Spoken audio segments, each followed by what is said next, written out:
तर गडचिरोली जिल्ह्यामध्ये सिरोंचा ग्रामीण रुग्णालयामधील आरोग्य व्यवस्था व्हेंटिलेटरवर आली आहे। 105 गावांसाठी असलेल्या या रुग्णालयामधील 1-2 नव्हे तर तब्बल 18 पदं रिक्त असल्यामुळे रुग्णांचे मोठ्या प्रमाणावर हाल होत आहेत। सोनोग्राफी आणि एक्स-रे मशीन्स तंत्रज्ञ नसल्याने धुळकात पडल्यात, तर प्रसूतीसाठी तज्ञ नसल्यामुळे महिलांना उपचारासाठी बाहेर जावं लागतंय। ग्रामीण रुग्णालयामध्ये अनेक पदं रिक्त असल्यामुळे रुग्णांना 100 किलोमीटर अंतरावरच्या तेलंगणातील मोठ्या शहरामध्ये धाव घ्यावी लागते।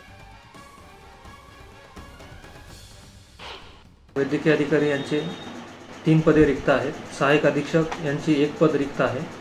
औषध निर्माण अधिकारी यांचे 1 पद रिक्त आहे। प्रयोगशाळा तंत्रज्ञ यांचं 1 पद रिक्त आहे।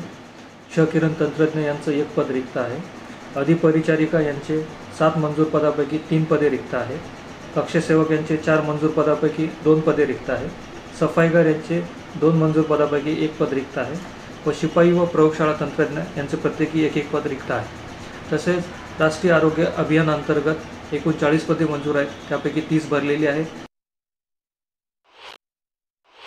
गवर्नमेंट हॉस्पिटल है, पर यहाँ पर कोई सुविधा नहीं है, कोई लेडी डॉक्टर नहीं है। अगर कोई गर्भवती महिला आती है तो उसको बहुत परेशानी होती है, बहुत तकलीफ उठाना पड़ता है। और अगर उसे रिफ़र किया जाता है तो जो अपना यहाँ से सिरोंचे से आलापल्ली का रास्ता है वो आप देख चुके हैं कैसा है।